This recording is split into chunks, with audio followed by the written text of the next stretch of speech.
JM Kartocha here. Yesterday I have won an Ardent Arena Championship with more than 11,000 prime prize pool, and in this video I'm going to show my decks and basically share my thought process preparing for this tournament. Let's get started. Let's begin with the Augencore deck.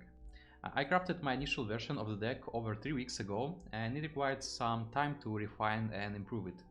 This has been my favorite deck in this meta by far, and it performed the best during the tournament as well. I believe this deck is a top choice in the current meta, given its interesting gameplay and consistent chance of winning even when going second. Let's get into specifics of what I have here. The first thing that is quite different from what others are playing is the amperage usage. Because this upgrade goes directly to the bank, we can have our anti-organic pulse ready one turn earlier, which makes a huge difference. Combined with the reclamators, we are essentially cheating with energy and gaining access to superior plays.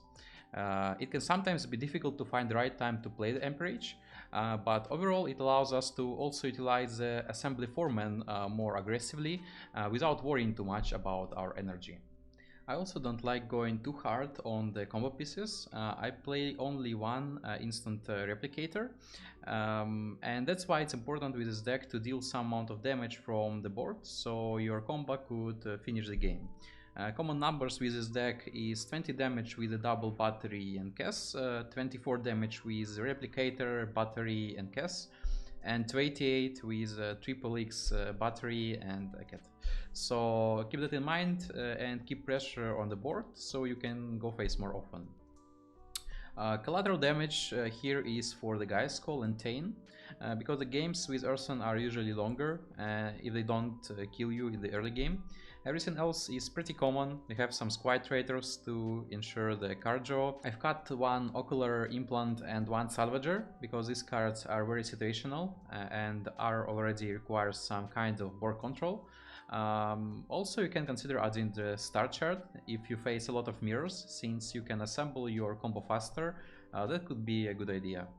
Moving on to Marco, refining this deck also took some time, but I was quite satisfied with this list. Playing Miriel on turn 3 wins you every game. No parallel can effectively counter it, so we want to optimize our deck around it. The strategy is to play numerous 1-drops and only Vengeful Ally as a 2-drop to guarantee its appearance. Ideally, you go first, play 3 1-drops in the first 2 turns, and then unleash Miriel, making your allies formidable. Marco struggles against Augencore and Urson, which is why I've chosen to include black market fixers. They usually have a robust unit set to target for removal. If you don't draw Miriel early, we aim to deploy Longbow plus Fire Support Base, dealing as much frontal damage as we can in the early game.